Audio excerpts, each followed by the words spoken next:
at the coal on that train. Look at all that coal. Oh, Verbal Widget, they've been tagging it. They've been tagging the cars.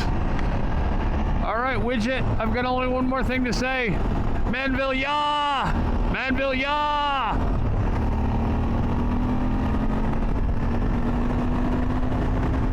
So I was just going through my comments and I decided today was a decent enough time to do a video.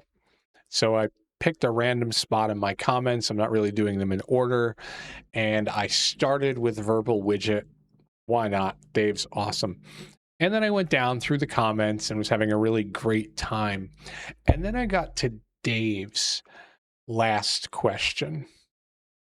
Thank you for so many comments, Dave. I appreciate it. And it really got me thinking. I did go on for, I think, 3.5 minutes commenting or responding to his comment. And then I began editing. Why did I just do that? Then I began editing, and he was at the end of a very long video. These comment videos do tend to drone on because I tend to drone on. People take the time to comment. The very least I can do is take the time to respond. And I do sometimes a little more lengthy than I should.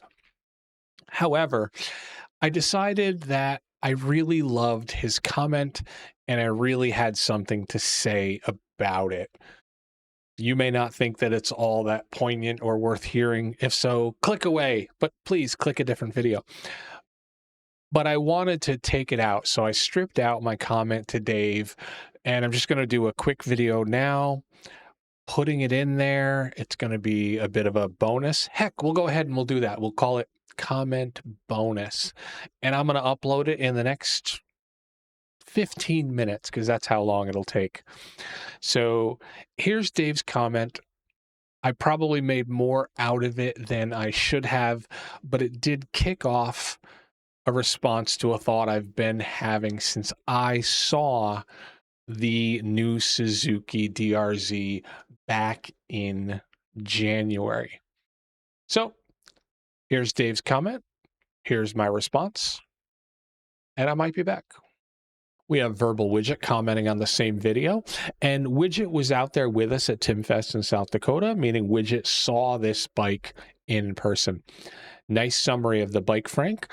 I did walk around the bike and was very impressed with it also.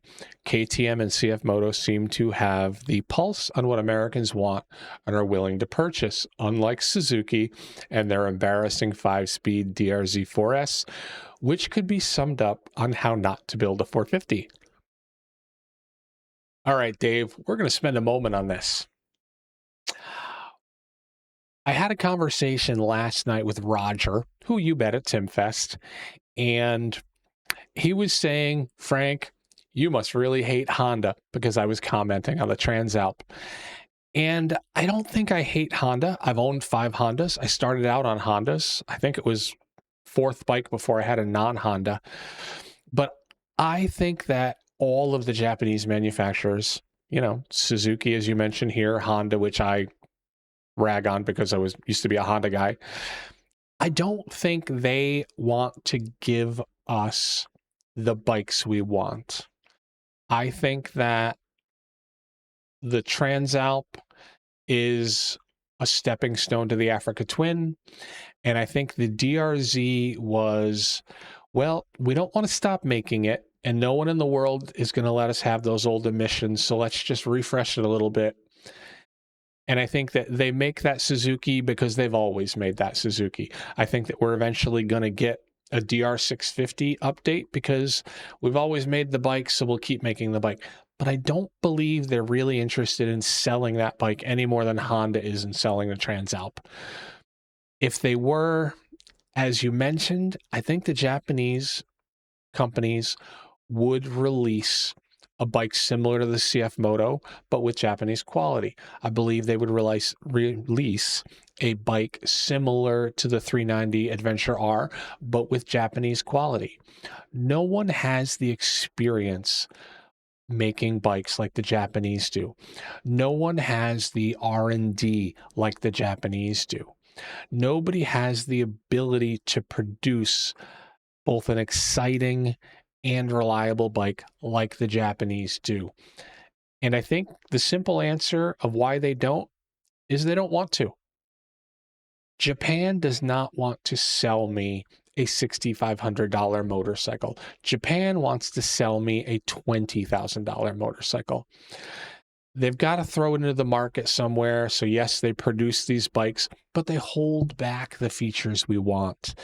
And I think it's because they're not interested in my little amount of money. They're interested in Swabby's money. They're interested in Roger's money. They're interested in Patrick's money. People who are going to say, you know what?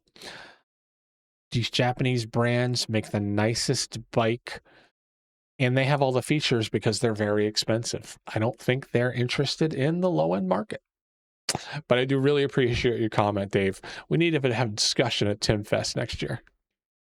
So here's the part where I say, hey, Dave, hey, Patrick, Obi-Wan, Rob. That's probably about it. Maybe. Could we have Andrew still here? That would be awesome. Guys, and anyone else who forgot to click off. Can't say enough how much I like to get comments, but I really enjoyed Verbal Widget's comment here because it got me thinking. And I'm going to think about this a little bit more. I've had this conversation with several people, and I don't know if I'm bitter or I'm right. But I just, as I commented earlier, I don't think the Japanese market wants my money. And I'm not special or different. I spend a lot of time in the 390 Facebook group moderating. I spend a lot of time reading what people have to say. And there's almost 50,000 people in there, and they all want one thing: a really good small adventure bike. And the vast majority of those 50,000 feel that there were many, many compromises to get the best one available, which is the 390 Adventure.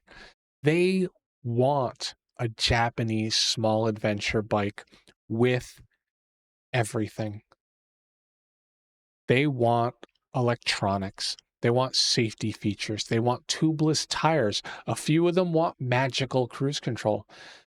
But Japan won't give it to us. They literally don't want our money. They're producing the bare minimum in the small market, and it's frustrating. All right.